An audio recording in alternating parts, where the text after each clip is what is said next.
Hi, I'm Cheryl Brunette, and today I'm going to demonstrate to you how I do a long-tailed cast-on American or British style by throwing the yarn with my right hand. The first thing I do is I want the ball of yarn to the right, and I have my tail to the left. And I start by wrapping up my yarn so that I can tension it on this hand.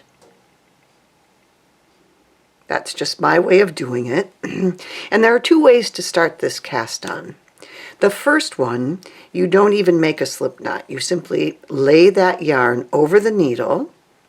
And in this hand, I grip the yarn. It looks like I'm gripping it with 3 fingers, but really I'm just tensioning it with my little finger.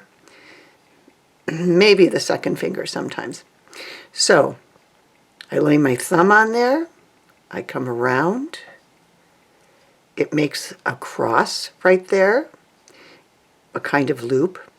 I insert into that loop, bring this around almost as if I'm knitting, peel that loop off, and pull it taut. Not really tight. Again.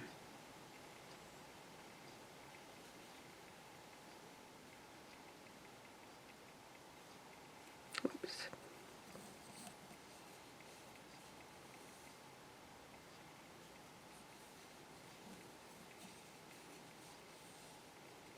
Need a little more yarn here. So it is looking at it from this end, from my arm end, I'm moving in a counterclockwise fashion.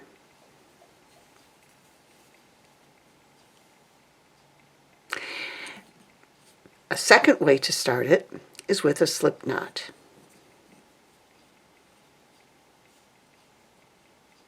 Make a loop, come through the center of that loop, pull up the yarn, and you have a slip knot on your needle. And then it's the same thing.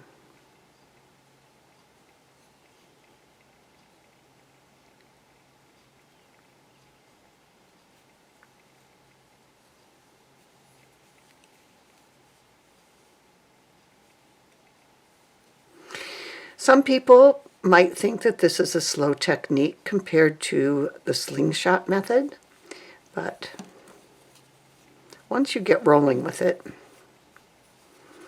I actually prefer this method because notice how I'm pulling my yarn up. It gives me better control for tensioning this half hitch, series of half hitch stitches that are all the way along the bottom. Now, if you want to learn more about this technique, how to improve it, and a whole lot of details about how much of a tail to measure and some other really important things, I want you to go to my video, How to Improve Your Long-Tailed Cast-On, and I will put a link to that at the end and down below. Thanks.